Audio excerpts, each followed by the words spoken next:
Sponsored by Shri Abhishek Enterprises, Electrical and Industrial Suppliers.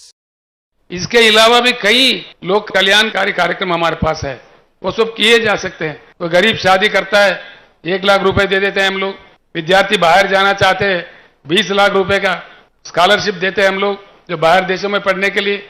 ऐसे कई कल्याणकारी योजनाएं हैं। जो दिव्यांग लोग हैं, देश में कोई राज्य नहीं देता, सिर्फ तेलंगाना एक ही राज्य है, 3000 के ऊपर देता था।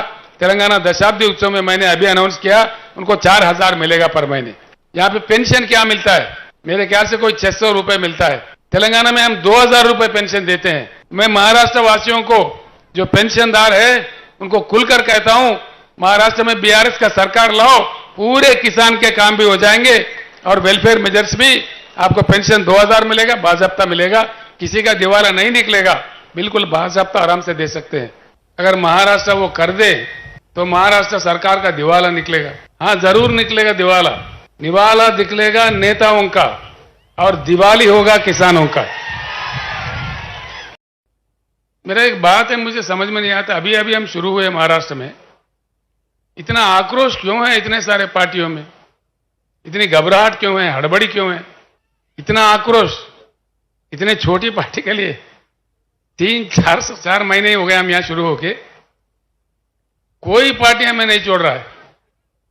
भाजपा एक वक्तव्य है, कांग्रेस का एक वक्तव्य है। कांग्रेस ने हमको बीजेपी का बी टीम करार दिया, बीजेपी ने हमको कांग्रेस का ए टीम का करार दिया। ये पता नहीं ये टीम कहां से आते हैं। हम किसी का टीम नहीं है, हम टीम है तो किसानों का, पिछड़ों का, अल्पसंख्यक का और दलितों का टीम है। इस बात से कोई घबराए नहीं।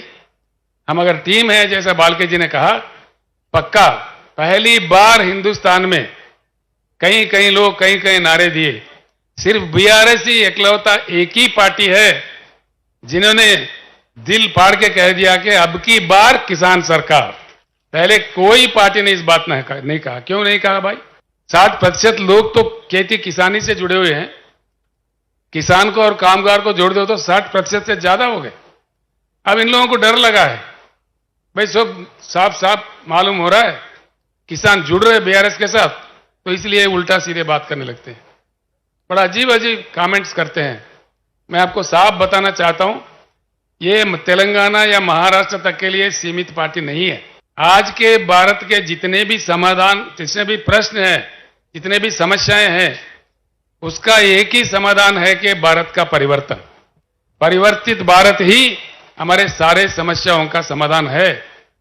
यहां के पार्टियां पूरे प्रस्तापित है, इनको क्या डर है समझ में नहीं आता, क्यों ऐसा करते हैं समझ में नहीं आता, क्यों उल्टा सुल्टा बात करने लगते।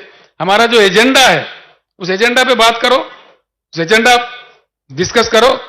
देवेंद्र फडणवीस जी, जो भूतपूर्व मुख्यमंत्री, अब के उप मुख्यमंत्री है, नांदेड़ में पहली बार जब मैं आया था तो उन्होंने कहा था, केसीआर जी आपका यहाँ क्या काम है? आपका तो काम तेलंगाना में है। मैंने कहा भैया मैं भारत के नागरिक हूं, कहीं भी जाके काम कर सकता हूं, मैं यहां किसान के उद्धार के लिए आया हूं। अगर मुझे नहीं चाहते हो, तेलंगाना एजेंडा मक्की का मक्की 100% इंप्लीमेंट करो, मेरा काम खत्म, मैं मध्य प्रदेश चले जाऊंगा, महाराष्ट्र नहीं आऊंगा। उसका जवाब नहीं है उनसे, उसका जवाब आता ही नहीं है। उनको कहना चाहिए कि बिल्कुल हम अमल करेंगे, नहीं करते। केंद्र सरकार एक 6000 रुपए देते हैं, वो भी कम लोगों को, कम किसानों को। हमारे पास कोई ऐसा अभेद नहीं है।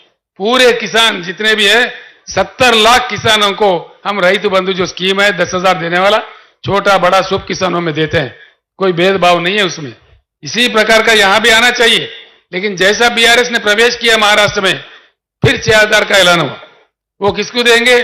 जो किसान सम्मान निधि मिल रहा है उन्हीं को देंगे, बाकी को नहीं देंगे। वो भी पूर्ण रूप से नहीं, 2-2 हजार करके 3 किस्तों में देते हैं। हमारे पास ऐसा नहीं है। फसल को 5000 एक देते हैं निवेश के लिए, फिर दूसरा फसल के दूसरा दे देते हैं। मुफ्त में पानी देते हैं, मुफ्त में बिजली देते हैं और हर दाना उनका खरीदते हैं। खरीदते भी कैसा? सीधा उनके बैंक में जाता है। आप लोग प्रसन्न हो जाएंगे मेरे बात सुनकर। तेलंगाना में मैंने देखा है, मुख्यमंत्री बनने के बाद 2 साल किसानों का जो कष्ट है, मुश्किल है, मैंने देखा है। उसके बाद में पूरी तलाटी व्यवस्था हमने बर्खास्त कर दिया है तेलंगाना में। तलाटियों का जो काम है आप जानते हैं, हमारी भूमि उनके नाम पे लिख दे, इनका भूमि उनके नाम पे लिख दे, वहां पूरा तलाटी व्यवस्था ही बर्खास्त कर दिया कानून बना के। उनके पेट में नहीं मारा हमने, दूसरे डिपार्टमेंट में उनको नौकरी दिया और तलाटी व्यवस्था निकाल के धरणी बोल के एक पोर्टल लाके सारे जमीन का रिकॉर्ड हमने डिजिटलाइज कर दिया। उसके लिए उस माध्यम से ये सुविधा होता है किसानों को। धान खरीदते हैं, किसी के पास फिरने की जरूरत नहीं है, सीधे किसान के बैंक अकाउंट में जाता है। जो 5,000 हर फसल के लिए हम निवेश के लिए देते हैं, वो भी सीधा ना दरखास्त देना है ना दफ्तर जाना है, सीधा उनके बैंक अकाउंट में जाता है, हैदराबाद से जाता है। किसान का जो बीमा है उसके लिए कहीं दरखास्त नहीं देना है, सीधे उनके अकाउंट में बैंक में चले जाता है। ये संभव बात है। ये बात जब तेलंगाना में हो रहा है, महाराष्ट्र सरकार क्यों नहीं कर सकता? यही मेरा क्वेश्चन है, यही मेरा सवाल है। सिर्फ महाराष्ट्र ही नहीं, मध्य प्रदेश में क्यों नहीं, उत्तर प्रदेश में क्यों नहीं, पूरे अन्य भारत में क्यों नहीं? ये संभव होते हुए भी एक राज्य में, हिंदुस्तान के एक हिस्सा में हो रहा है, बाकी भारत में क्यों नहीं? इसीलिए मैं अब तमाम लोगों से, सभी लोगों से मैं प्रार्थना करूंगा, ये पूरे भारत के किसानों के जंग है, उनके प्रतिनिधि है बीआरएस पार्टी, सिर्फ महाराष्ट्र या तेलंगाना किसी एक राज्य का नहीं है।